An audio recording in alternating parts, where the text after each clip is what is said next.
Partai Demokrat secara resmi membuka pendaftaran bakal calon kepala daerah Pilkada Sumsel 2024. Herman Deru, mantan Gubernur Sumsel, melalui perwakilannya menjadi pendaftar pertama di Partai Demokrat.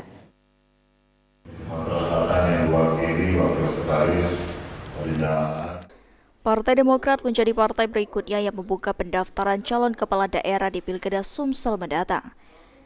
Herman Deru melalui perwakilannya menjadi yang pertama mengambil formulir pendaftaran di Partai Demokrat Sumatera Selatan.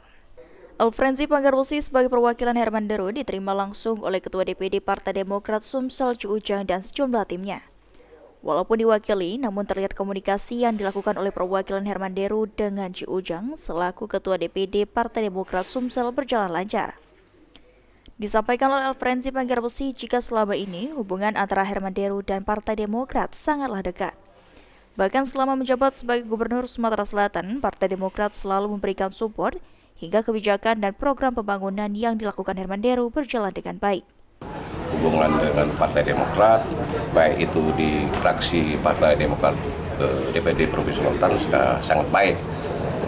Selama Pak Herman Deru menjabat gubernur, salah satu fraksi di DPR Provinsi atau Partai DPR selalu memberikan support sehingga kebijakan-kebijakan atau program-program pembangunan yang dibuat oleh Pak Herman Deru berjalan dengan baik.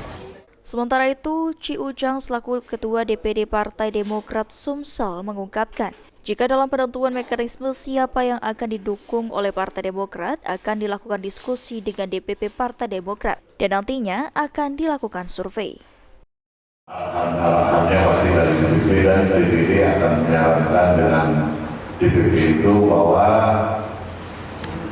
kota ini namanya si A, mantan gubernur atau mantan wakil gubernur, mantan bupati atau mantan wali kota, dan tokohnya pengusaha dan alim ulama yang bisa kita ikut, dan tokohannya masyarakat dan yang tentunya senang dengan bapak tersebut. Insya Allah DPP dengan hasil itu maka dia akan menerjunkan survei. Setelah pengambilan formulir ini, nantinya Herman Deru sebagai bakal calon gubernur Sumsel akan mengembalikan secara langsung formulir pendaftaran ke Partai Demokrat. Firman Hidayat, PAL TV.